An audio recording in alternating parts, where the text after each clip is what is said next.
Olá! Busquemos sabedoria e espiritualidade no estudo da Palavra de Deus. Quero convidá-los para acompanhar a leitura de alguns versículos no Evangelho segundo Mateus, capítulo 6, versículos 12 a 15. Começamos no meio da oração do Pai Nosso, no Sermão do Monte. Mateus 6, 12 a 15. Assim diz o texto sagrado. Perdoa-nos as nossas dívidas, assim como nós temos perdoado nossos devedores. E não nos deixe cair em tentação, mas livra-nos do mal. Porque se vocês perdoarem as outras pessoas quando pecam contra vocês, seu Pai Celeste também os perdoará. Mas se vocês não perdoarem os outros que pecam contra vocês, seu Pai não perdoará os seus pecados. A palavra do Senhor.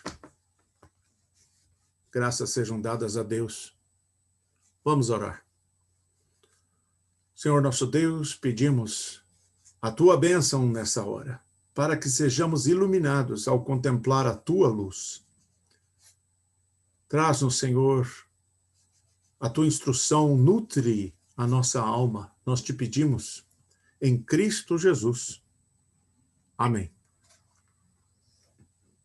Mateus, nos evangelhos, era um dos 12 discípulos que caminhavam com Jesus.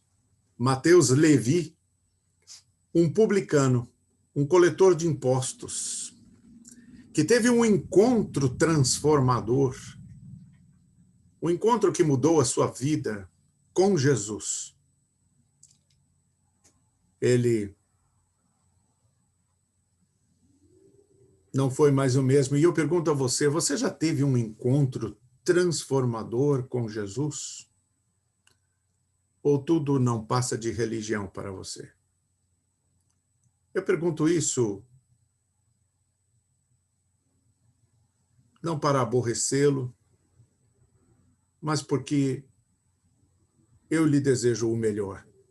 E gostaria de vê-lo ter esta experiência epifânica, transformadora com Jesus Cristo.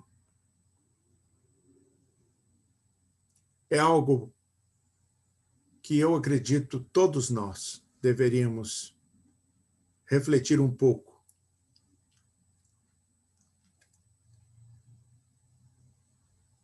Do fato de que Mateus era um publicano, um coletor de impostos, nós podemos presumir com segurança que ele era um homem culto, bem educado para o seu tempo, e em comparação com os demais discípulos, ele não era um pescador, ele sabia ler, escrever, sabia aritmética, a ponto de poder ser um coletor de impostos. Talvez ele fosse o nerd do grupo, mas ele era também um colaboracionista. Um colaboracionista com o poder estrangeiro que ocupava a Judéia. Os outros discípulos provavelmente tinham desconfiança de Mateus, se não ódio em seu coração, dirigido a ele. Mas Jesus os ensinava a perdoar os outros e a dar-lhes sempre uma nova chance. Jesus ensinava o perdão, o amor, de novo e de novo. No Evangelho segundo Mateus, que a tradição atribui a Mateus, o publicano, ali nós encontramos Jesus apresentado como o rei, o filho de Davi, o leão de Judá, o novo Moisés, que seguiu os passos de Moisés. Em vários momentos, vemos as referências feitas à vida de Moisés, como a fuga para o Egito, quando Jesus ainda era menino, e o retorno a Israel. E, finalmente, até o topo do monte, de onde Jesus dá aos discípulos a sua lei, a lei do reino, a lei da nova aliança no sangue de Cristo. O Sermão do Monte é chamado a carta magna do Evangelho de Cristo, a constituição do reino. E parte desta instrução ali encontrada, a instrução de Jesus, nós temos a oração do Pai Nosso, a oração do Senhor. E muitas outras instruções acerca da oração. A oração que era um aspecto central da vida de Jesus. Quantas vezes Jesus não se retira até o alto da montanha para orar e se isola de todos? E Jesus ensinava justamente isso. A oração não para ser vista e ouvida pelas multidões, mas a oração feita na solitude, no local secreto, não com palavras repetitivas, não como uma forma de discurso e oratória, mas a oração que flui do coração. Jesus dá o exemplo com o Pai Nosso, a oração do Senhor. Eu acredito que o Pai Nosso é um teste de verdadeira piedade cristã. Porque só o homem e a mulher verdadeiramente espirituais podem fazer estas petições conscientemente, de caso pensado.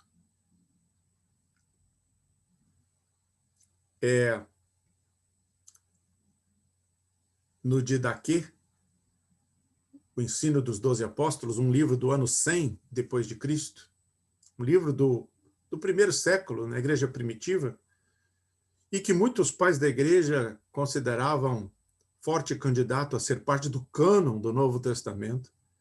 No Ensino dos 12 Apóstolos, nós encontramos instrução no sentido de que a oração do Senhor, o Pai Nosso, fosse repetida por todo cristão, pelo menos 3 vezes por dia.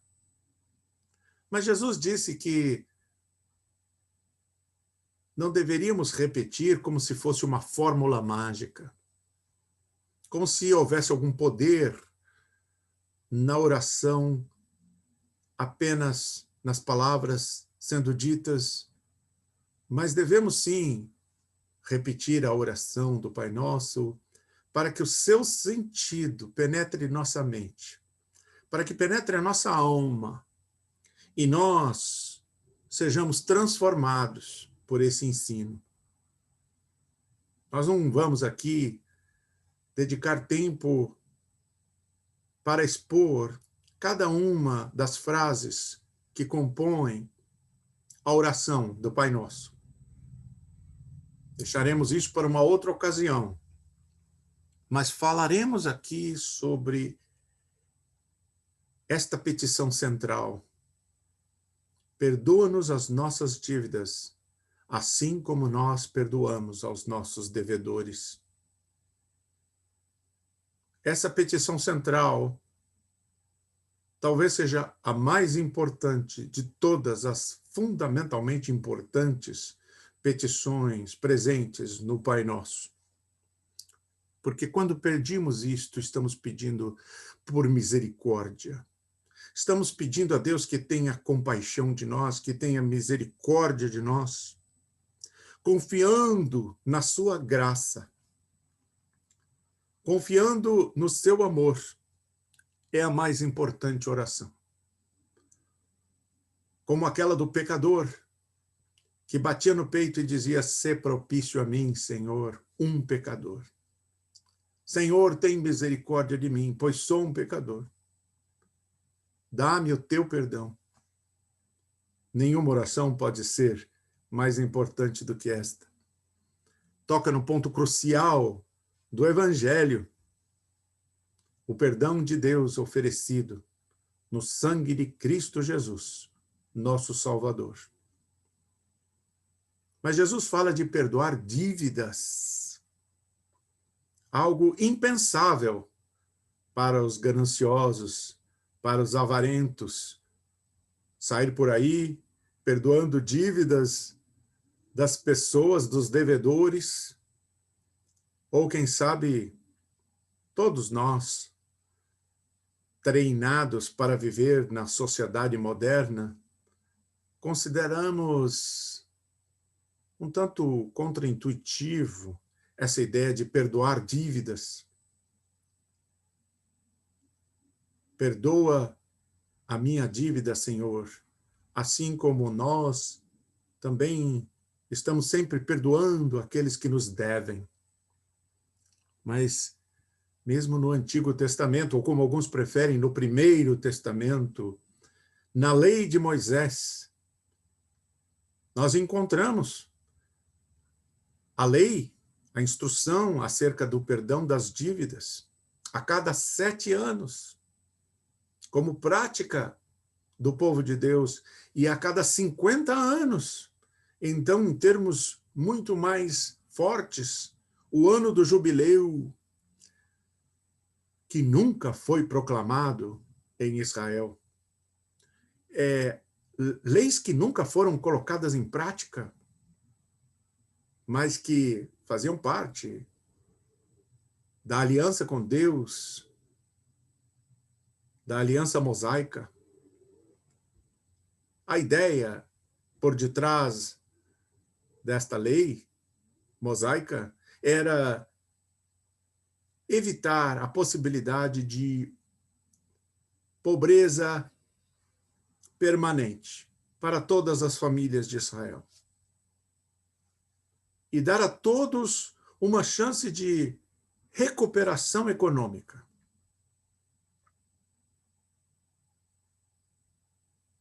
É uma linda ideia. Mas ela nunca foi praticada. Nem pelos judeus e nem por nenhum outro povo, até hoje. Mas aqui nos evangelhos, esta ideia serve também como metáfora, como um símbolo do débito espiritual que nós temos para com Deus. O débito espiritual do qual somos perdoados por Deus em Cristo Jesus.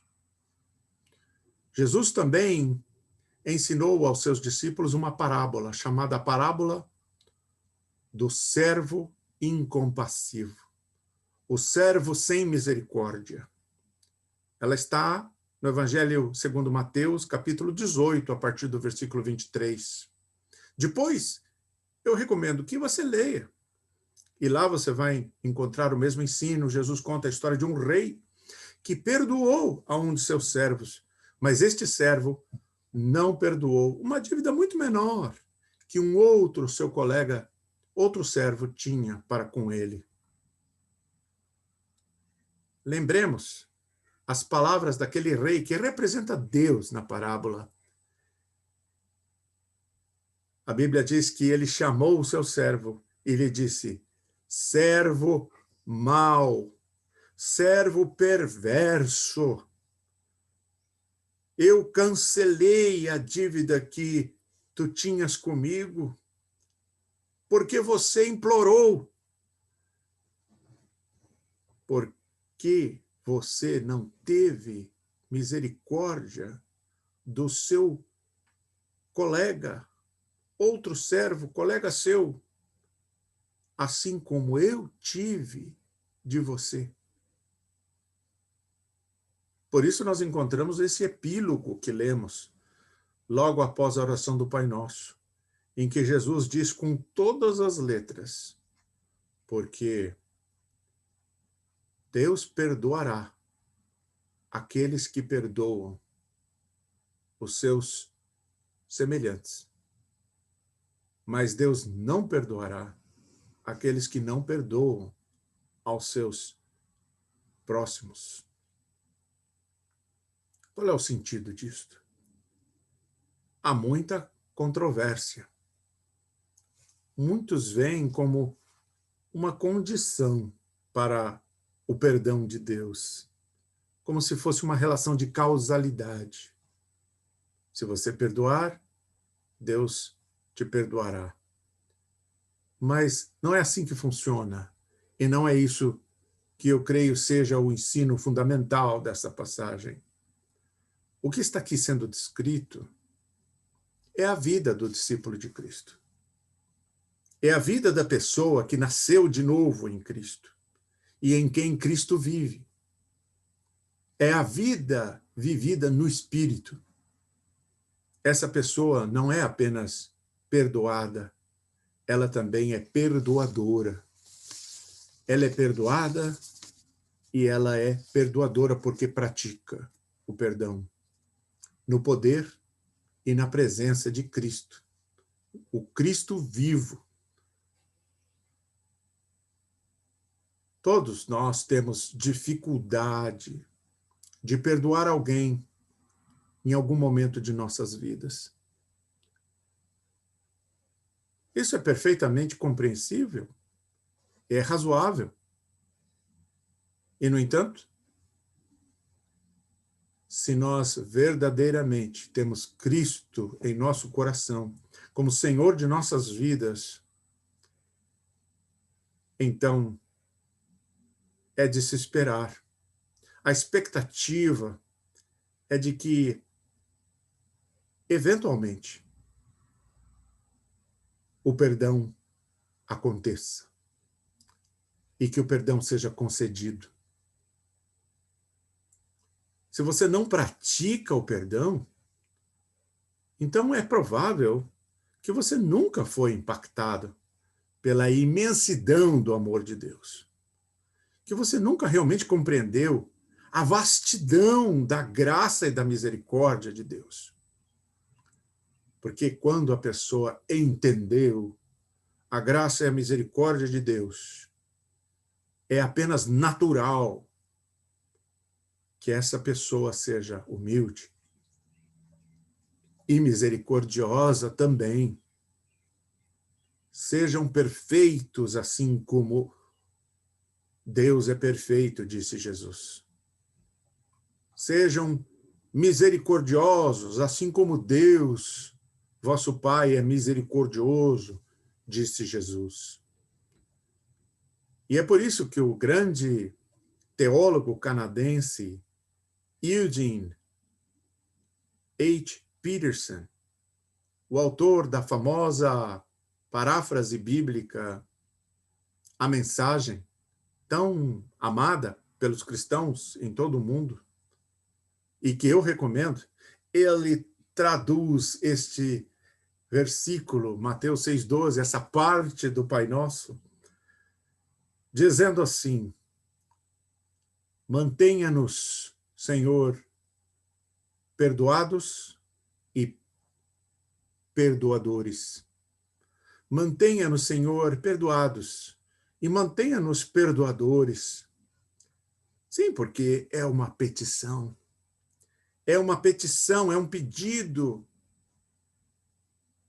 Eu estou pedindo a Deus, perdoa-me, Senhor, e também mantenha-me sempre perdoando aqueles que me ofendem. Torna-me uma pessoa perdoadora. É por isso que podemos saber que esta é uma pessoa que será sempre perdoada por Deus. Porque esta pessoa experimentou conversão. Metanoia é a palavra grega. Uma mudança de percurso, uma transformação espiritual. Em vez de distanciar-se mais e mais de Deus, esta pessoa caminha mais e mais para perto de Deus. E isto é a sua conversão. Senão, A pessoa será sempre orgulhosa e egoísta, e não terá desejo de ser transformada, de se tornar perdoadora, de caminhar na santidade de Cristo. Mas é a semente incorruptível de que fala a primeira carta de Pedro, a semente incorruptível que está presente no solo da tua alma, que promove esta transformação, essa semente que está se transformando em uma planta produtiva e bela, um ramo da videira verdadeira, da árvore da vida, que é Cristo, a videira verdadeira, a qual estamos conectados e estamos reconciliados, e por meio da qual estamos reconciliados com Deus. Ninguém irá dizer, ninguém poderá dizer que você irá perder o favor de Deus porque teve dificuldades em perdoar alguém por um certo tempo. No entanto, não há justificação sem santificação. Não há salvação sem uma caminhada rumo à santidade de Cristo, a perfeita varonilidade de Cristo. E santidade significa ser bom, significa ser perdoador. A Bíblia ensina que a pessoa que vive verdadeiramente em união com Cristo, os salvos em Cristo, os santos de Deus, eles são um povo que perdoa, são perdoadores. Aquele que vive em Cristo quer se tornar uma pessoa que perdoa. Aquele que vive em Cristo deseja aprender a perdoar. Deus o abençoe, Deus a abençoe, meu irmão, minha irmã, caros ouvintes da palavra de Deus, que vocês possam obter esta bênção. A bênção de poder fazer a petição que está no Pai Nosso, de forma consciente, compreendendo o seu sentido, que você possa orar junto comigo, Pai, perdoa-me, mantém-me perdoado e também me mantenha perdoador. Que eu possa continuar sempre perdoado e perdoador. Amém. Deus abençoe. Paz.